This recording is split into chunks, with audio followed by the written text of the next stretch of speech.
USCHO.com. This is the USCHO Game of the Week podcast from US College Hockey Online at USCHO.com. An in-depth look at this week's top college hockey matchup and a preview of the other big games. Welcome to the Game of the Week podcast for Thursday, December 10th, 2020. I'm Ed Trefzger alongside Jim Connelly.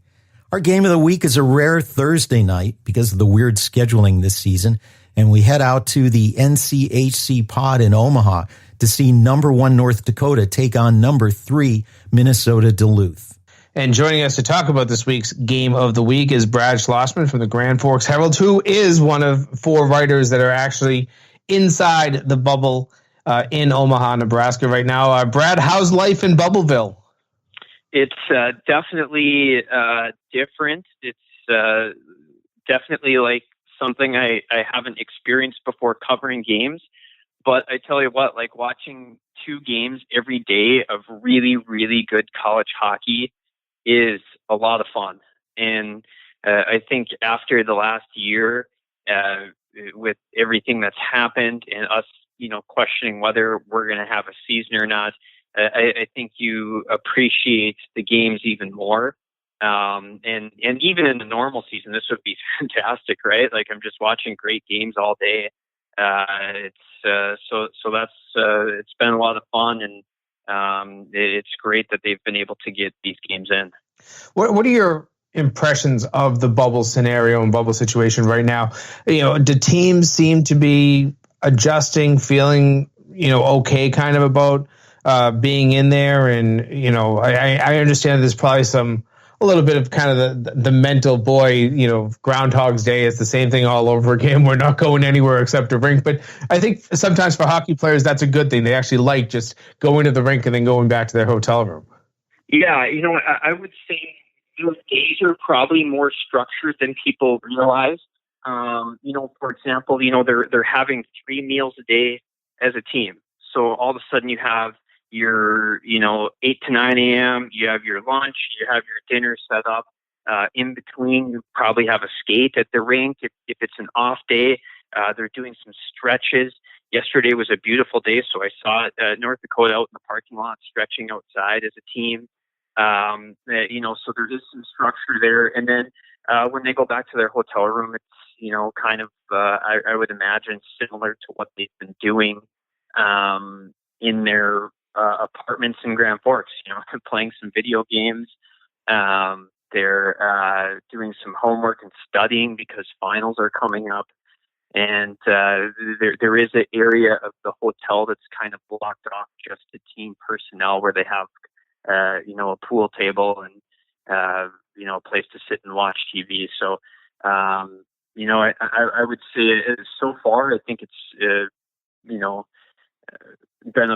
been fine. I haven't noticed anything or heard any grumbling from the players. And, every other day they're playing games. So you know how that goes. They got their, sometimes their morning skates, they got their games, their cool downs and everything in their game day routine. So I would guess that the days have been more structured than you would expect.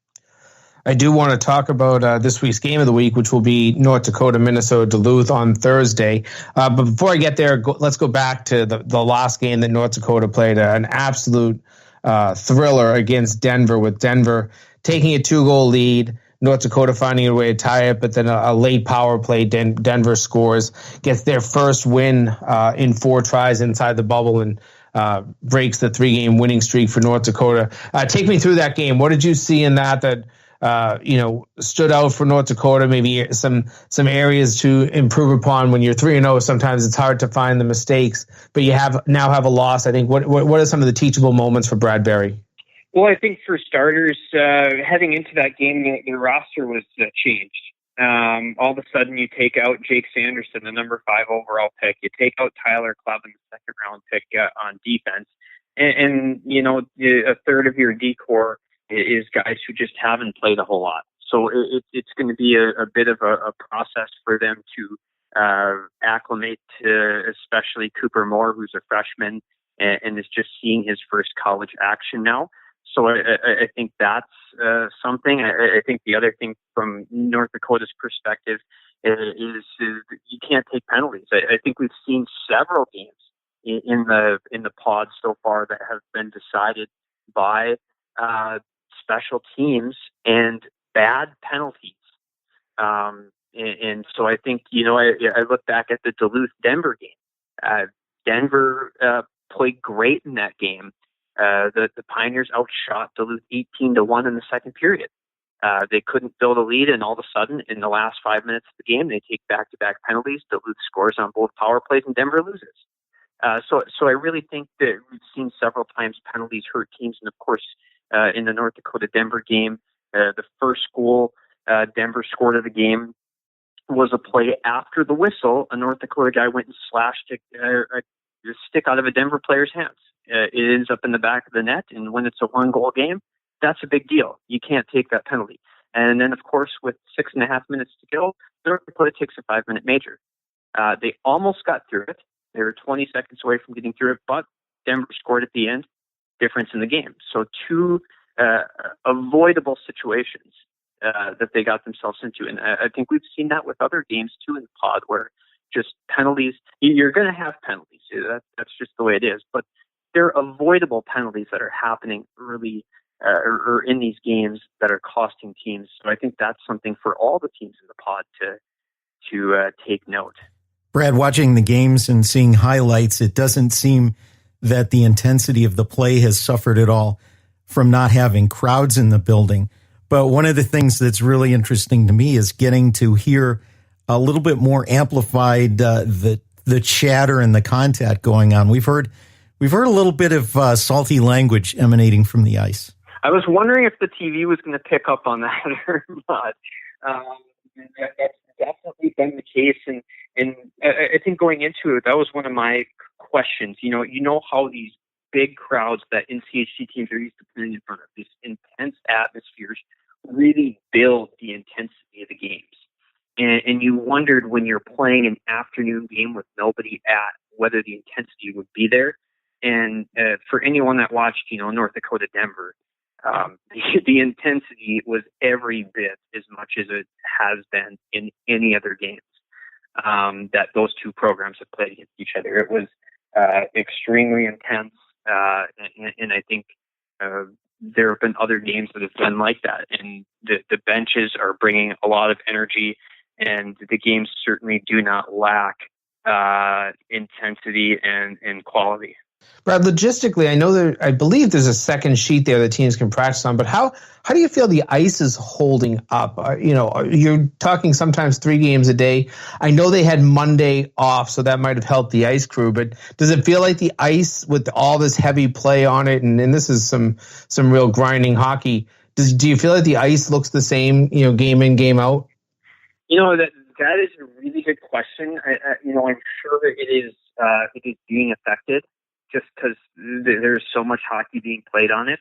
And, even, sometimes you probably have on off days a bunch of teams skating on it. However, a lot of the times when you find out what the ice is like at these different buildings, it's after a game, you don't have your tape recorder on, and you're just kind of getting the vibe from players and coaches. And you're saying, what was the ice like?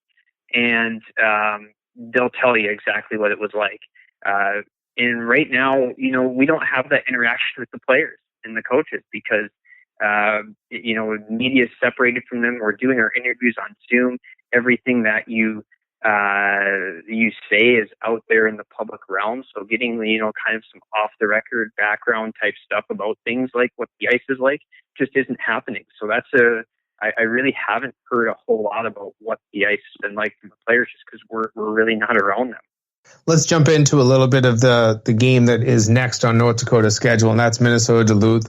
The 4-0 Minnesota Duluth Bulldogs right now. They have played some excellent hockey. They've won close games, and that's something to really you can hang your hat on, is the fact you're winning these really tight games. But you've had a chance to watch them in person. What are your thoughts, and what kind of challenges will they present North Dakota on Thursday night? Yeah, I think you definitely hit it on the head there. They're finding ways to win close games, and that's really what they've done the last few years. When you look back at their really successful teams and you look at their NCAA tournament runs, they played a lot of overtime games. They played a lot of one-goal games, and they've had a knack for finding a way in the end to win those games. And sometimes you wonder, when you have a large roster turnover, if they'll still be able to do that. And clearly they have been able to do that. A lot of the games they've played have been really tight toss-up games, and they found a way to win again. A thing that's happened for them very positively is they've found a goalie, it appears. Hunter Shepard played virtually every game the last 3 seasons. It was October 2017 the last time another goalie started for them. Well, Ryan Santy's come on, and he's been great for them. I think that's a big deal. I think when they start getting into the heart of their schedule, I'm really curious to see how some of their defensemen will respond. They played Miami the last couple games, and I think Miami was picked to finish last in the league. I don't think they're going to after watching them 4 games. I really don't. But Miami, I had 2/3 of their top line last night, and that's a tough go. I think when Minnesota Duluth plays Denver again, when they play North Dakota, when they play Omaha again, I think we'll get a really good read on them. But the fact that they have beaten a pretty good Omaha team and they have beaten a really good Denver team, I think is a good sign for the Bulldogs, even though they have a young D group that they're going to be contenders again. Well, it will be a tough weekend, however you want to put it. I feel like every day probably blends together in the NCHC pod for you guys. But North Dakota will be Minnesota Duluth, and then they will face St. Cloud over the weekend. Brad Schlossman, we always enjoy talking to you. Enjoy Omaha as much as you can. I think you're one of those personalities that absolutely loves being in a bubble with nothing but hockey. But enjoy your time out there. Stay safe and stay healthy. For sure, guys. Thanks for chatting with me. More of the Game of the Week podcast coming up. This is the USCHO Game of the Week podcast from US College Hockey Online. This is the Game of the Week podcast from USCHO. I'm Ed Trefzger with Jim Connelly. Jim, why don't we start out talking about that Game of the Week that we talked with Brad Schlossman about? Number 1, North Dakota, coming off a loss to Denver, their first blemish of the season, taking on Minnesota Duluth. Yeah, you would certainly think that would make the Fighting Hawks a pretty hungry team, but hunger against a team like Minnesota Duluth now, it doesn't matter. They faced some hungry teams. They played a Miami team that hadn't won yet, and kind of got pushed to the brink by them, found ways to win the game. I like it, and we kind of talked about it with Brad, is that Minnesota Duluth is finding ways to win hockey games right now, and at 4-0, they're as strong as anybody in the nation. They solved a lot of their problems. They found good defense. They found a goaltender that could take over for Hunter Shepard. They are doing a lot of the things that that they do well, like execute on the power play. Their special teams are phenomenal. So I think that it's a real challenge for North Dakota. That they're going to be a little bit more hungry, but hungry might not be enough in a game when you're facing an opponent like Minnesota Duluth. While we're talking about North Dakota, they're going to take on St. Cloud State on Saturday. Yeah, and St. Cloud will have a game in between there as well. But this is a St. Cloud team that has come out and played very well, and had a chance to talk to their coach, Brett Larson, the end of last week. And it was a game where his club took a lead, fell behind, and came back and won against Denver. And he said that, a year ago, that same team folds up shop when they fell behind. He likes the adversity that they face and the way that they answered the challenge. He likes the character in this room. So I think that this is a very tough St. Cloud team. So when you look at North Dakota, it's been a tough week already, having to face Denver. Then you're going to face Minnesota Duluth. Then you're going to face St. Cloud. That's 3 really strong opponents right in a row here. I still think North Dakota gets through pretty well, but if they were 3-3 at the end of this, I guess nobody would be that surprised. It was a big win for Denver, finally getting a W, a team that has been playing very well, but of course against terrific competition, including another game against North Dakota. They have Miami on Thursday, and then they'll take on Minnesota Duluth on Saturday. That doesn't get much easier for them. No, it doesn't. Even though Miami is 0-4, like we said, they've been, Dave Starman was on this podcast last week. He pointed out how he likes Miami. Listen, they're 0-4. They've played some close games. They've played some not so close games, but they've really kind of fought tooth and nail in every game, just not getting the results. You got to figure that's going to change at some point. And then, like you said, you're going to go and then you're going to play Minnesota Duluth. So even for Denver, you finally get that win. And it's a very good win to get when you had a lead, you let it slip away, but you still found a way to win. I think that this is it's another one of those teams. I guess when we're looking at this pod out in Omaha, there's just no real easy game. So I guess we could sit here and sound like a broken record and say, boy, this is a challenging week. Boy, this is a challenging week. It really is. Western Michigan hasn't had a ton of success. Omaha has been, up and down. Some really good games, some games where they struggle to score, and then Colorado College is just getting into the bubble here. But for the most part, we're trying to find some sort of a measuring stick right now, and it's hard to do that when you have so many good teams playing one another day in, day out. Let's turn to the Big Ten, a light schedule for them over the weekend, Saturday and Sunday. Number 14, Ohio State, is at number 15, Notre Dame. To me, it feels like both of these teams are still trying to feel out what kind of team they're going to be this year. I agree with you 100% there. I feel like both of them have plenty of talent. Notre Dame, I think that they had some questions in goal, but Dylan St. Cyr is playing pretty well. They just finally get their first home win last, I believe it was Friday or Saturday. All the days are kind of mixing in now. But they get a win over Arizona State, a goal with 5.1 seconds left. That maybe can give them some confidence. Then you have Ohio State coming in. They're hungry. At 2-4, they haven't played their best hockey at this point. So these are two teams that I know their coaches well enough to know that they have high expectations for their team. No excuses, whether it's youth, lack of depth at this position, whatever it may be. Both of these teams believe that they are top 20 teams. Both of these teams probably believe they're top 10 teams. They just now have to show it on the ice. When we turn to Hockey East, it's a bit of a head scratcher because even as we were getting ready to sit down for the podcast, some games were being added, some games being taken off. Being taken off of note, Boston University is on a pause until after the 1st of January. So a difficult thing there for the Terriers. But a couple of things to note. Number 2, Boston College has got Connecticut this weekend. We talked a little bit earlier in the week with BC head coach Jerry York. Mike Cavanaugh is going to be playing his return of the game at Boston College in Friedis Ice Forum, the nice, intimate on-campus confines. But Connecticut, a team that has made steps forward each year, and BC, a team that is as good as just about any Boston College team has been over the last several years. No doubt with BC. I love their talent right now. I love their depth. They will be without 4 players who will be at World Junior Camps, and that's a big loss. I believe after we talked to Jerry on Tuesday, I jumped onto his press conference. He said that he will only have a total of 17 skaters for both games this weekend. That probably goes right through after the break. That's as long as everybody stays healthy. But that could factor in. But I think it's also an opportunity for some of these players that haven't had much of a chance this year to step in and play some roles that they're not used to.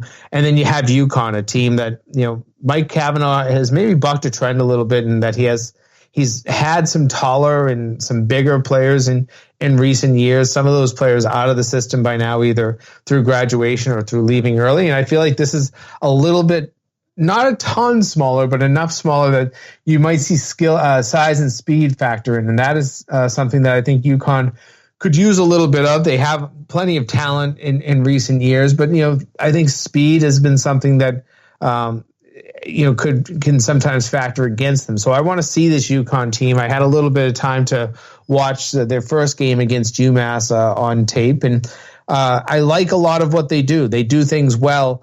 They just have to be a more consistent 60-minute team at this point. Northeastern and Merrimack have a home-and-home series.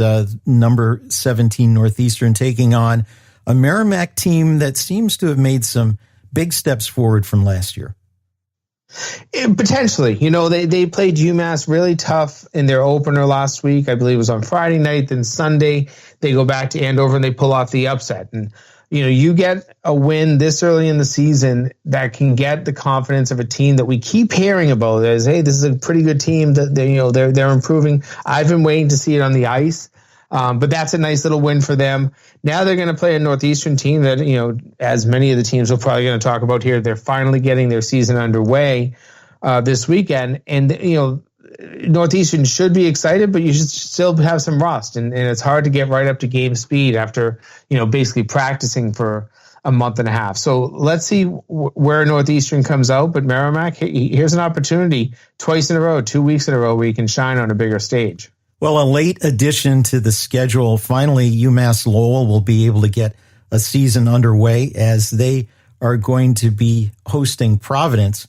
Providence coming in at number 19, Lowell at number 8. They move up from number 10 without having played a game yet. But Providence coming off a tough pair of shutout losses to Boston College last weekend. The Friars have got to be licking their wounds and anxious to get a W, and Lowell just has to have so much pent-up energy not playing.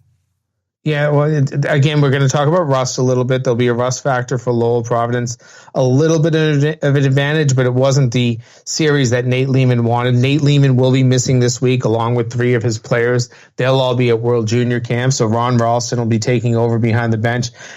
The one factor, and I know year to year, coaches say you can throw out what happened in the past, but Lowell has struggled with Providence in the regular season for about 7 years now. I don't know the exact count, but just right off the top of my head, I can think of maybe 2 wins in 7 years against Providence in the regular season. It's been a very tough opponent for the Riverhawks. So that is something that probably stays in the back of the mind, maybe not of the players, but definitely the coaching staffs. And, you're looking at a team in Providence that's going to be so hungry. You don't score a goal. You start your season off and you don't score a goal for an entire weekend. You give up 12 goals on the weekend. There's got to be a mental block sometimes, but you want to just be able to get past that. I know that they wish they could have gotten right back on the ice the next day. They had to wait an entire week. Here they go. It'll be Sunday, just a single game, a 5:00 start on Nesson Plus for the Friars and the Riverhawks, but they'll both be itching to get to the ice for different reasons. There are also some non-conference games of note to look at. Number 7, Clarkson, they are scrambling to get games wherever they can. I'm sure as soon as the Canisius series against Mercyhurst was postponed, that Casey Jones picked up the phone to Rick Godkin. Clarkson will head to Erie, Pennsylvania to take on the Lakers for a pair of games. That's the way that Casey Jones is going to have to piece together a schedule this year, is just, find the opportunities, find teams that have weekends off, whether it's the fact that it was scheduled or the fact that, somebody had a postponement because their opponent was put on pause. And that's exactly the case here. And, I thought Mercyhurst a good first weekend for them. They ended up splitting with Bowling Green, but in both games, Hank Johnson, the graduate transfer goalie, phenomenal on the weekend. Now Clarkson, a team that's 2-1, they've only played 3 games, but showing that they have some offensive capability, scoring 12 goals in those 3 games. So should be an interesting series, and one that both teams are probably pretty anxious to play. Number 20, Arizona State has a Friday-Sunday series at Penn State. I'm interested in this one because these are 2 offenses that like to score goals. We saw Penn State finally kind of get off the schneid and scored 9 last weekend against Michigan in their lone win of the season. Arizona State, they've kind of recouped a little bit, started I believe it was 0-3, or maybe it was 0-3-1, won 3 straight, almost won a 4th at Notre Dame last weekend, ended up losing that game in the final seconds. I think they're playing much better hockey than they were the first 2 weeks of the season. I believe they had some time to go home this time. I think they went home for a few days. Now they're coming back into Big Ten territory for this. But it could be a pretty good up and down game. These are 2 teams that really do seem to like to get at it offensively. Of note for the upstart Long Island University squad, after their games last weekend at AIC were called off, they'll take on the western part of Atlantic hockey for the first time with a pair of games at RIT. This should be a good test for the Sharks. I think so. And you and I were talking a little bit, and it was something we had heard from another podcast with, of all people, Brad Schlossman. But LIU does kind of remind you of the Vegas Golden Knights when they first started up, and that the players that make up their roster, sure, there's a lot of freshmen, you got a lot of young players, rookies, if you will. And then there's a lot of very experienced players that kind of come from the land of misfit toys. You know, you maybe weren't valued within your program. You decide, here's your opportunity, go transfer to a team that wants you on their team. And you've got a really good coach and Brett Riley there, you know, kind of a great hockey mind, if you will, coming from such a long pedigree of coaches. I think that this is an interesting year for them. It's going to be a tough year. I don't expect them to be the Vegas Golden Knights and get to the NCAA finals like the Knights did in their first season in the NHL. But I think that there'll be some weekends where they get to pull off upsets. And these are the weekends that they probably look toward, is getting a chance to play some teams that are competitive. RIT, we've seen out of the gate playing some good hockey, in Atlantic hockey, outside of Atlantic hockey. So I think this is one that, you know, if you're Brett Riley, you can say, hey, guys, we've got an opportunity here to really show that we're a pretty good hockey club, despite the fact that we're just getting started out of the gate. And perhaps it's an audition for a bid into Atlantic hockey in a season or two if they are competitive right away. Let's look at one other game, and this one is more on the novelty side of things. We know that Adrian College in Division III has picked up some games against Division I teams, including against Bowling Green. But Minnesota State had its series at home against Northern Michigan canceled. So they are bringing in on Saturday and Sunday a team that a lot of our listeners probably have not even heard of, Milwaukee School of Engineering, MSOE, a pretty good Division III program over the years, and they'll take on number 6 Minnesota State.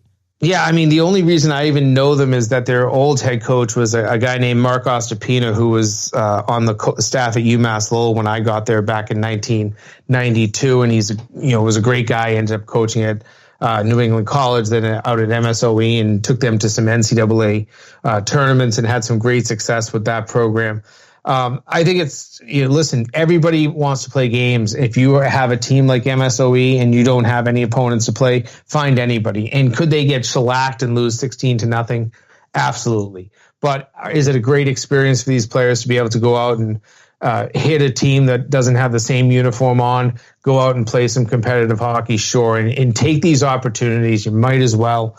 And for, conversely, Minnesota State, you're just trying to stay fresh. They lost a couple of weeks because they had some COVID cases, and then they come out of the game. They end up losing to Michigan Tech, but they want to get back to things as much as anybody. So they need to get some reps in. It's all about game reps at this point. They're hard to find sometimes. And I think when we really look at the situation and how things play out, any team that can find a game right now, go out and play it. If you're allowed to play a hockey game, find 4 referees, find a building that you can play in, and find an opponent and play the games. Well, we're at a time where there's college hockey every night on cable, on streaming services. Find a game. You can't go to one, but watch as much as you can on TV along with us. For Jim Connelly, I'm Ed Trefzger, and we'll catch you next time. This has been the USCHO Game of the Week podcast, a production of U.S. College Hockey Online. Visit uscho.com/podcasts to listen or subscribe.